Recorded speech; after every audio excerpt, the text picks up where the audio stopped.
আমরা বলছি আমরা সর্বোত্তম চেষ্টা করেছি হাজারি মানুষকে বিনোদন দেওয়ার জন্য। হাজারি মানুষ বিনোদনমুখী ক্রীড়ামুখী ওইটাই আমাদেরকে বারবার টেনে আনে বিভিন্ন টুর্নামেন্ট আয়োজনের জন্য। জাগৃতি আর এটা নিয়মিত একটা আয়োজন, জাগৃতি গোল্ড ফুটবল টুর্নামেন্ট 2026। আমি প্রথমে আন্তরিক ধন্যবাদ জানাচ্ছি এই টুর্নামেন্টে আমাদের যাদের পৃষ্ঠপোষকতা করেছেন তকবুরাজ্জলের টুকি।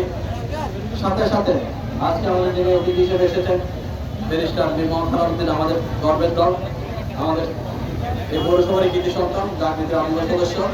উনি ওনার শারীরিক অসুস্থতা সত্ত্বেও আজকে আমাদের মাঠে এসেছেন, আমাদেরকে সময় দিয়েছেন।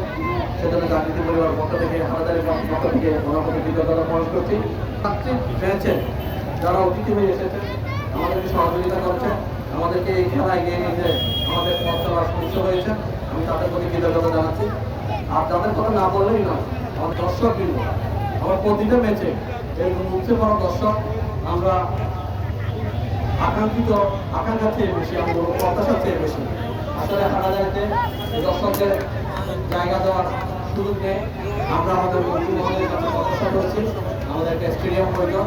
এই বিশাল সংখ্যক দর্শক, এই বিশাল সংখ্যক ক্রীড়ামন্ত্রী দর্শকদেরকে আমরা যাতে আনন্দ দিতে পারি, আরো ভালো ভালো খেলোয়াড় থেকে রাখতে পারে, একটা ভালো উন্নত একটা মামলা যদি মাঠ পাই আরো ভালো ভালো খেলোয়াড় এখানে আসবে।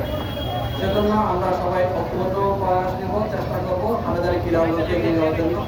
এটা একটা পূজা স্টেপ, জাগৃতির পক্ষ থেকে হাটাজারি ক্রীড়াঙ্গনকে এগিয়ে নেওয়া। আমি সবাই আপনারা বিশেষ করে আরেকটা যাদের কথা না বললেই নয়, আমাদের মিডিয়ার বাইরেকে প্রতিটা ম্যাচে আমাদেরকে প্রতিটা অনুষ্ঠানে প্রতিটা ক্ষণে ক্ষণে প্রতিটা মুহূর্তকে আমাদেরকে যেভাবে আলোকিত করেছেন, যেভাবে হাটাজারি আপামর জনসাধারণের কাছে তুলে ধরেছেন, যেভাবে চট্টগ্রামের ক্রীড়ামন্ত্রী জনসাধারণের কাছে আপনারা তুলে ধরেছেন, কৃতজ্ঞতা জানাচ্ছি। একদম অসংখ্য অসংখ্য ধন্যবাদ জানাচ্ছি। আপনাদের এই প্রত্যাশা, আপনারা যে আমাদের সাথে আসছেন, আমাদের যে প্রত্যাশার সাথে আপনারা যে আমাদের প্রাপ্তি মিলিয়ে চলেছেন, সেটার জন্য আপনাদেরকে হাজারো অভিনন্দন জানাচ্ছি, মোবারকবাদ জানাচ্ছি।